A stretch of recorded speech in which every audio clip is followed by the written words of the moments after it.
Pessoal, eu tô com a transmissão da Tucson, com a transmissão que chama D7UF1. É uma transmissão de dupla embreagem e no vídeo de hoje eu vou trazer alguns detalhes, curiosidades e o como a gente faz para solucionar o problema que esse veículo tem, que é de trepidação de marcha e às vezes perder marcha par ou marcha ímpar. Então, para você que tem um veículo desse, fica comigo até o final do vídeo que eu vou te mostrar mais detalhes. Roda a vinheta.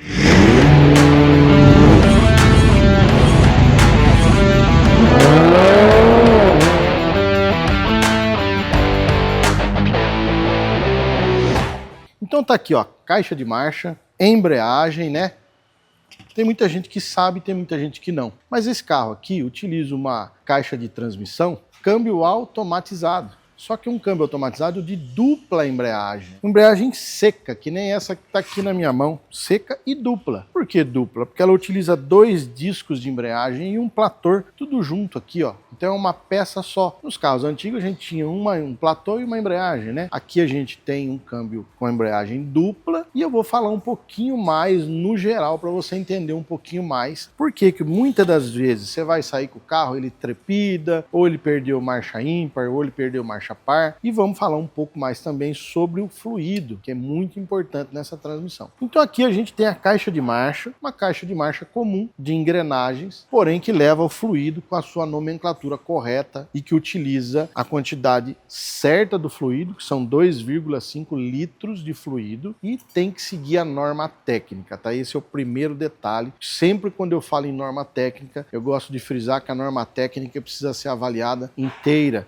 É como se fosse um CPF. Se o CPF meu e seu for igual e mudar um último número, não é igual. São pessoas diferentes. É a mesma coisa que acontece com o fluido. Isso eu sempre friso nos nossos vídeos, justamente para orientar que se mudou uma letra no final da norma técnica, o fluido não atende essa transmissão. Então, muito cuidado para que a gente não tenha problema interno. E dá muito problema por conta de fluido errado nessa transmissão aqui, tá? Isso acontece de fato, porque o que acontece? A gente tem um câmbio aqui de alta velocidade, de alta performance, e quando o fluido está errado, ele não faz a lubrificação correta da caixa e acaba elevando a temperatura e criando problema entre os sincronizados, os garfos, as luvas que fazem o engate das marchas. Então, muito cuidado com a norma técnica desse fluido aqui, tá? Mas aqui vamos falar um pouco da embreagem, que é algo bem polêmico, que tem causado grandes preocupações nos donos desse veículo ou nas oficinas mecânicas, porque é uma peça muito cara, né? E o que a gente pode fazer para que não tenhamos esse problema? Na verdade, não tem muito que se fazer além da troca do fluido, mas existe aí um paliativo que a gente pode fazer. Não vou chamar de paliativo, porque paliativo é algo que é para aguentar o problema, e isso não é para aguentar, é para que realmente dure um pouco mais. Porém, para isso, a gente precisa tirar esse câmbio fora e fazer a limpeza aonde ela trabalha. Porque aqui, ó, a gente tem a embreagem, como eu mostrei,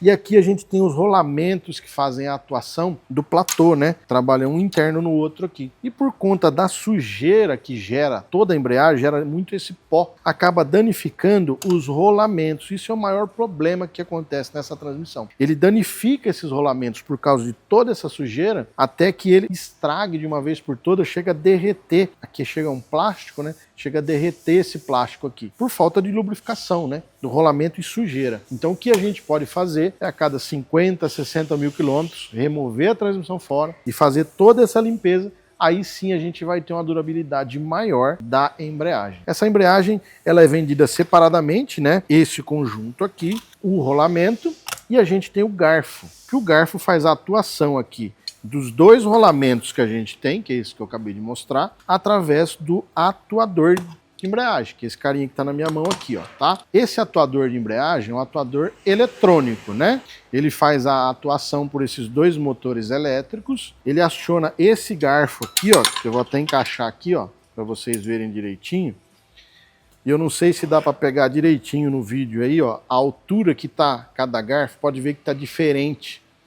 Isso já é um grande problema, porque isso mostra que a gente tem um problema na embreagem. Só que se a gente colocar uma embreagem nova nesse sistema e a gente não fazer o reset nesse atuador, que dá para ver no vídeo aí, ó, a altura de um e o outro aqui, ó, que está completamente diferente, a gente vai fazer o quê? Vai danificar a embreagem nova. Então, muito cuidado na hora de fazer essa instalação da embreagem nova. Tem que fazer o ajuste no atuador de marchas, tá? Atuador de marchas não, atuador da embreagem. A gente tem marcha par, marcha ímpar. E um outro detalhe bastante curioso também, a gente tem aqui, ó, no seletor de marchas. Esse seletor aqui, ele fica em cima da transmissão lá. Esse carinha aqui faz a atuação das embreagens e esse aqui faz a atuação das marchas. Um aciona a embreagem, o outro troca as marchas. Esse é um cara que não precisa de reset, porém precisa estar atento a dois detalhes aqui, que são os anéis de vedação, que depois a gente mostra nos detalhes, que precisam estar no lugar. E também tem a questão da posição de montagem, que a gente pode montar isso na transmissão.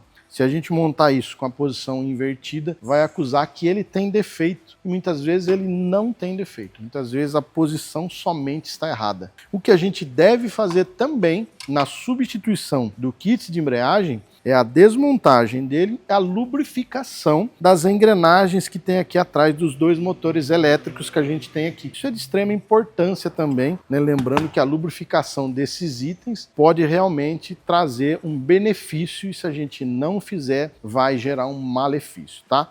E esse conjunto aqui, depois de tudo montado na transmissão, a gente tem que entrar com o scanner e fazer a calibração dele, informando para o scanner qual a medida que a gente deixou no atuador.